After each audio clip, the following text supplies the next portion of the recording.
Hello everyone, welcome back to my YouTube channel.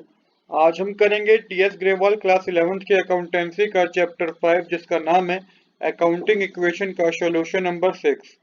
Question number 6 मैंने already note कर रखा है। क्वेश्चन नंबर 6 में आपको 5 ट्रांजैक्शन गिवन है जिसकी आपको अकाउंटिंग इक्वेशन करनी है।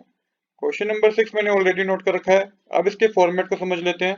सीरियल नंबर, ट्रांजैक्शन, एसेट और थोड़ी दूर करके आप इक्वल का साइन मेंशन करके लायबिलिटी प्लस कैपिटल लिखेंगे।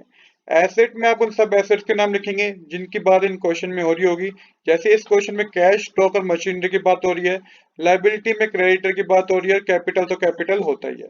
अब आपको ध्यान में क्या रखना है, ट्रांजैक्शन करते वक्त आपको ये सोचना है कि आपका ही बिजनेस है और आपको एक बिजनेस के पर्सपेक्टिव से सोचना है। तो पहली ट्रांजैक्शन हमें क्या गिवन है, पहली ट्रांजैक्शन गिवन है स्टार्टेड बिजनेस विद कैश ₹70,000। तो बिजनेस स्टार्ट किया गया है 70,000 से, तो कैश में 70,000 आ जाएगा। दूसरा कैपिटल में 70,000 आ जाएगा। जहां से एंट्री कोई इंपैक्ट नहीं हुआ वहां पे आपको जीरो ही मेंशन करना है। इसके बाद सेकंड ट्रांजैक्शन आपको नोट करनी है। सेकंड ट्रांजैक्शन हमें क्या गिवन है, credit purchase of goods 1800 rupees. तो 1800 रुपीज की गुड्स की क्रेडिट परचेज हुई है। तो एक तरीके से इसका इम्पैक्ट दो जगह होगा। एक तो हमारा स्टॉक इंक्रीज हो जाएगा कितने से, 18,000 रुपीज से। दूसरा हमारा क्रेडिटर भी इंक्रीज हो जाएंगे 18,000 रुपीज से, क्योंकि उधार में गुड्स परचेज हुई है। इसके बाद आपको टोटल करना है, तो कैश में 70,000 आएगा, स्टॉक में 18,000 आएगा, मशीनरी में जीरो आएगा, क्रेडिटर में 18,000 आएगा और कैपिटल में 70,000 आएगा। नेक्स्ट हमें थर्ड ट्रांजैक्शन की वन है जिसमें हमें बता रखा है कि payment made to creditor in full settlement 17,500 rupees. तो क्रेडिटर को पेमेंट कर दी गई है, 18,000 की पेमेंट करनी थी, जिसमें यहाँ पे फुल सेटलमेंट वर्ड लिखा हुआ है। मतलब कि 17,500 की हमने पेमेंट करी, 500 रुपीज का हमें क्या मिल गया, एक तरीके से डिस्काउंट मिल गया, आप कह लीजिए एक तरीके से प्रॉफिट हो गया।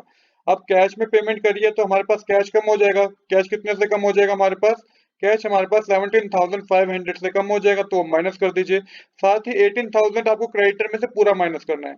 18,000 क्रेडिटर में से पूरा क्यों माइनस करना है, क्योंकि फुल सेटलमेंट पे बात हो रही है, यहाँ पे फुल सेटलमेंट की बात हो रही है ना। तो यहाँ पे आपको क्रेडिटर में 18,000 माइनस करना है पूरा, क्यों, क्योंकि फुल सेटलमेंट में बात हो रही है और यहाँ पे हमें 500 का प्रॉफिट हो जाएगा जिसको आपको कैपिटल में प्लस करना है। इसके बाद फिर आपको टोटल करना है, माइनस करने पे कैश पे आएगा 52,500। स्टॉक में हमारा 18,000 आ जाएगा, मशीनरी में हमारा जीरो ही आएगा।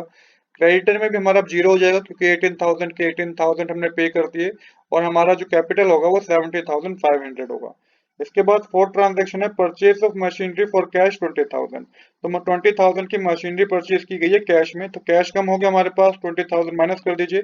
और मशीनरी हमारे पास इंक्रीज हो गई, तो मशीनरी में 20,000 आपको क्या करना है, मशीनरी में 20,000 आपको प्लस करना है। और जहां से एंट्री कोई इम्पैक्ट नहीं हुआ वहां पे आपको जीरो ही मेंशन करना है। इसके बाद टोटल कीजिए, तो कैश में माइनस करने पर 32,500 आएगा, स्टॉक में 18,000 की आएगा, मशीनरी पे 20,000 आएगा, क्रेडिटर में आपका जीरो आएगा और कैपिटल में आपका 70,500 रुपीज आएगा। इसके बाद फिफ्थ ट्रांजैक्शन हमारी जो है वो डेप्रिसिएशन और मशीनरी है 2,000 रुपीज का। तो 2,000 रुपये का डेप्रिसिएशन है मशीनरी पे, तो इसका इम्पैक्ट दो जगह होगा। एक तो मशीनरी में से 2,000 रुपये माइनस कर दीजिए, दूसरा आप कैपिटल में से 2,000 रुपये माइनस कर दीजिए, क्योंकि एक तरीके का लॉस हो गया। तो 2,000 रुपीज का इम्पैक्ट एक तो मशीनरी में होगा, मशीनरी में से माइनस करना है आपको 2,000 रुपीज, और कैपिटल में से भी आपको 2,000 रुपीज माइनस करना है, क्योंकि डेप्रिसिएशन है। एक तरीके से फर्म को लॉस समझ लिए, लॉस हो गया है, तो 2,000 रुपीज आपको कैपिटल में से माइनस करना है। इसके बाद आपको टोटल करना है, तो 32,500 कैश में आएगा, स्टॉक में 18,000 आएगा, मशीनरी में आपको माइनस करने पे 18,000 आएगा, क्रेडिटर में आपका जीरो ही आएगा और कैपिटल में आपका 68,500 आएगा। तो ये हमारी लास्ट ट्रांजैक्शन थी। इस तरीके से हमने पूरी अकाउंटिंग इक्वेशन कर लिया है। अकाउंटिंग इक्वेशन करने के बाद आप टोटल जरूर कीजिएगा कि एसेट का टोटल हमारा लायबिलिटी प्लस कैपिटल के इक्वल होना चाहिए। तो इस केस में हमारा इक्वल है। तो आज के लिए इतना ही। I hope you like this video. If you like this video, please do subscribe this channel. Thanks for watching.